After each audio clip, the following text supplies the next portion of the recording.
की परिवर्तन देखेंगे आप। और इस 1868 में विधि निर्माण के क्षेत्र में भारतीयों की भागीदारी बढ़ेगी। विधि निर्माण के क्षेत्र में क्या बढ़ेगी?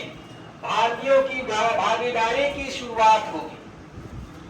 और इसी अधिनियम में संसदीय प्रणाली की नींव पड़ेगी। भारत शासन अधिनियम 1861 में उत्तरदायित्व शासन अर्थात संसदीय प्रणाली की नींव पड़ेगी। और भारत शासन अधिनियम 1861 में वायसराय के कार्यकारिणी में गैर सरकारी सदस्यों की नियुक्ति होगी।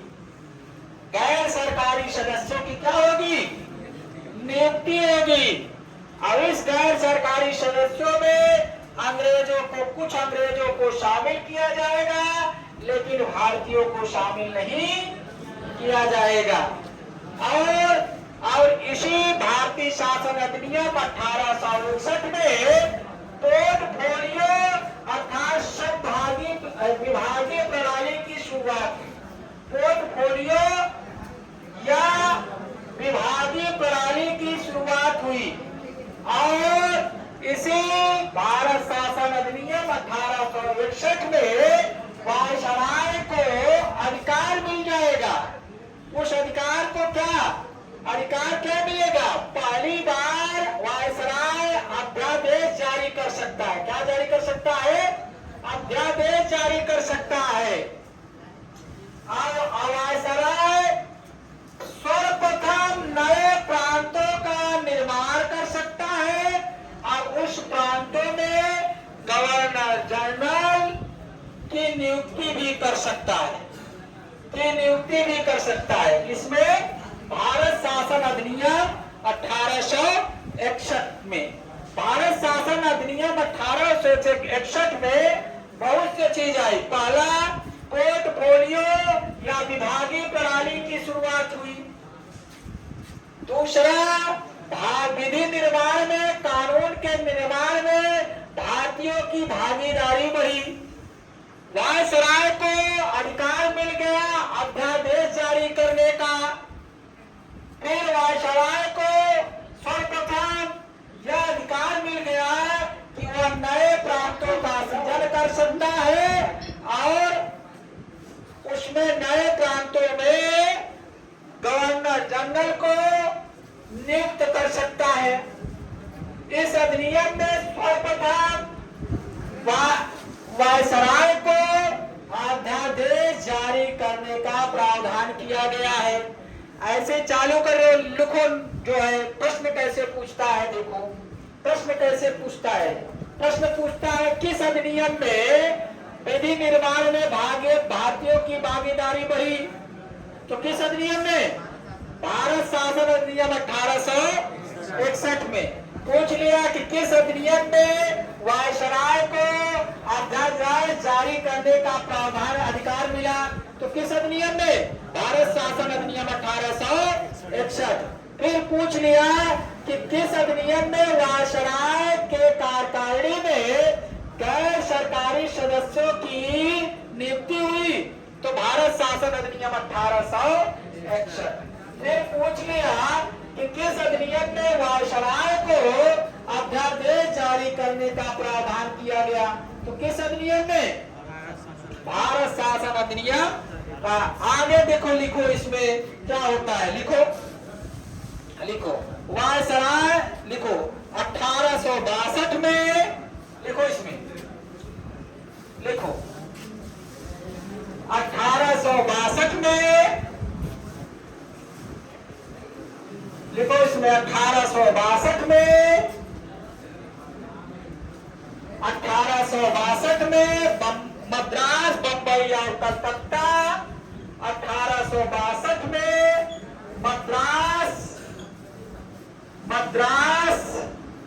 बंबई अब मुंबई हो गया जी, और कलकत्ता अब कोलकाता हो गया। कलकत्ता में क्या स्थापित हुआ? उच्च न्यायालय। क्या लिखा? स्थापित हुआ। एक उच्च न्यायालय की स्थापना का प्रावधान किया गया। हाई कोर्ट की स्थापना, हाई कोर्ट, एक हाई कोर्ट की स्थापना किया। हाई कोर्ट की स्थापना का प्रावधान 1862 में किया गया और इसी में 1866 में इलाहाबाद हाई कोर्ट की स्थापना हुई। लिखो, 1866 में इलाहाबाद हाई कोर्ट की स्थापना हुई। सबसे बड़ा हाई कोर्ट है इलाहाबाद की एशिया का। 1866 में इलाहाबाद उच्च न्यायालय, हाई कोर्ट माने उच्च न्यायालय,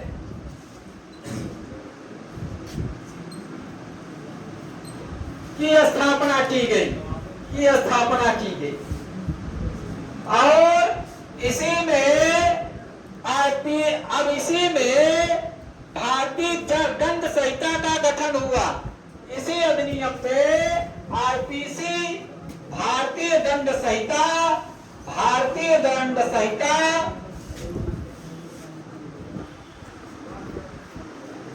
का प्रावधान किया गया। भारतीय दंड हो गया, यहाँ पे दंड संहिता मतलब आईपीसी, इंडियन पेनल एक्ट का प्रावधान किया गया।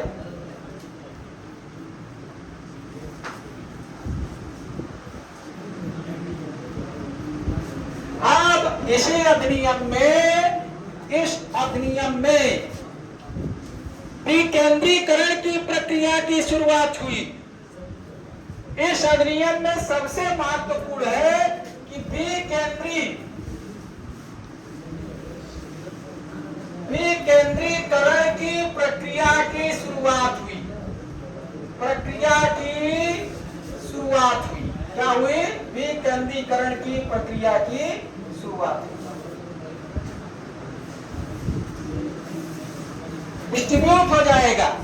देखो अब क्या हुआ, पूछ लेगा कि बंबई, मद्रास और कोलकाता में उच्च न्यायालय अर्थात हाई कोर्ट का एक हाई कोर्ट की स्थापना का प्रावधान कब किया गया? 1862 में।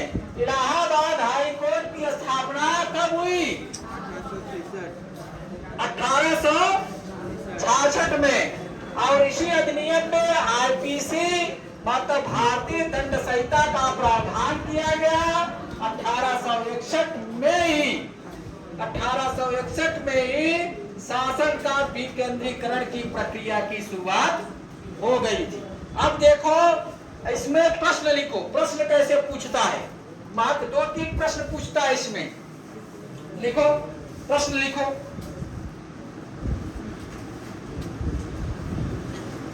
प्रश्न लिखो, किस अधिनियम में वायसराय को सर्वप्रथम अध्यादेश जारी करने का प्रावधान किया गया? तो भारत शासन अधिनियम 1861। भारत शासन अधिनियम 1861 फिर इसमें आ गया। लिखो, किस अधिनियम में विधि के निर्माण में भारतीयों की भागीदारी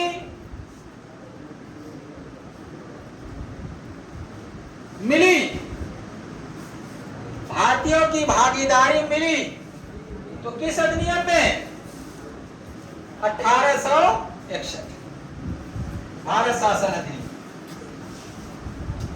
अब फिर पूछो, किस अधिनियम में संसदीय शासन प्रणाली की नींव पड़ी? लिखो, किस अधिनियम में संसदीय शासन प्रणाली या उत्तरदायित्व शासन प्रणाली की नींव पड़ी? तो भारत शासन अधिनियम 1861। अब फिर पूछ लिया कि किस अधिनियम में विभागीय या पोर्टफोलियो विभाग की स्थापना की गई? तो भारत शासन अधिनियम 1861। भारत शासन अधिनियम 1861। किस अधिनियम में प्रतिनिधि संस्थाओं का गठन किया गया? प्रतिनिधि प्रतिनिधि संस्थाओं का गठन किस अधिनियम में किया गया? तो भारत शासन अधिनियम 1861। इस प्रकार से 1800 अब जो है परिवर्तन होगा, कुछ जो है मान लीजिए लॉर्ड कैनिंग के जगह अब ये आईपीसी जो एक्ट लाया, पहली बात सुन लो, आईपीसी जो एक्ट लाया वो कौन लाया? लॉर्ड कैनिंग के समय। वायसराय कौन था उस समय? Lord Canning. पूछता है आईपीसी लाने वाला कौन सा वायसराय है? भारतीय दंड संहिता को लाने वाला कौन सा वायसराय है? Indian panel code. आईपीसी मतलब होता है इंडियन पैनल कोड। भारतीय दंड संहिता को लाने वाला कौन सा वायसराय है? लॉर्ड कैनिंग लाया है। और इस लॉर्ड कैनिंग के बाद अब बहुत से लोग आएंगे, लिटन आएंगे, रिपन आएंगे, लिटन आएंगे और सबसे लोकप्रिय वायसराय होगा, और रिपन आएंगे तो सबसे लोकप्रिय वायसराय होंगे। और जब रिपन आएंगे तो 1881 में 1800 देखो अब इसमें आएंगे, लिटन आएंगे सबसे अलोकप्रिय वायसराय होगा, और रिपन आएंगे तो सबसे लोकप्रिय वायसराय होंगे।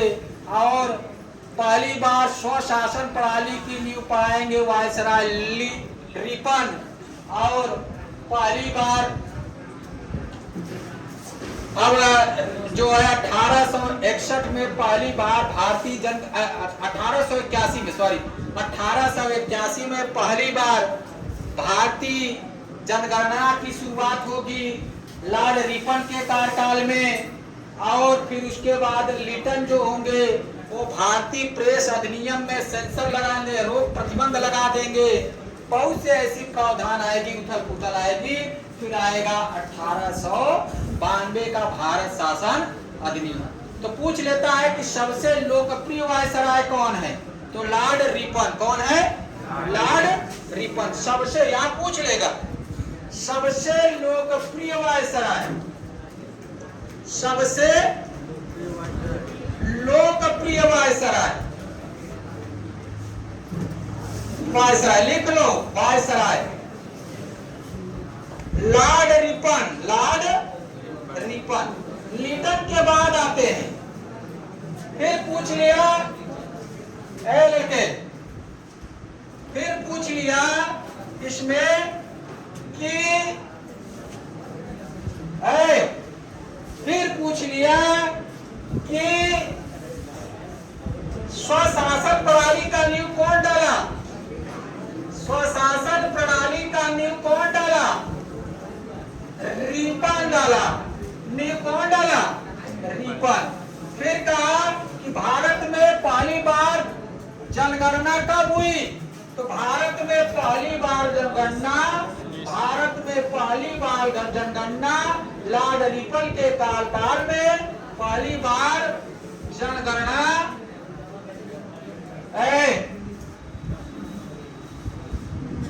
1881 में लॉर्ड रिपन के कार्यकाल में हुआ। किसके कार्यकाल में हुआ? लॉर्ड रिपन के कार्यकाल में हुआ। यह स्थानीय स्वशासन है। कौन से स्वशासन है? स्थानीय स्वशासन का नींव डाला। किस स्वशासन का नींव डाला? ये रिपन स्थानीय स्वशासन का क्या डाला? नींव डाला। और इसी समय अब देखो बहुत से चीजें आ जाएगी, मतलब अब लिटन रिपन अनेक संशोधन होगा।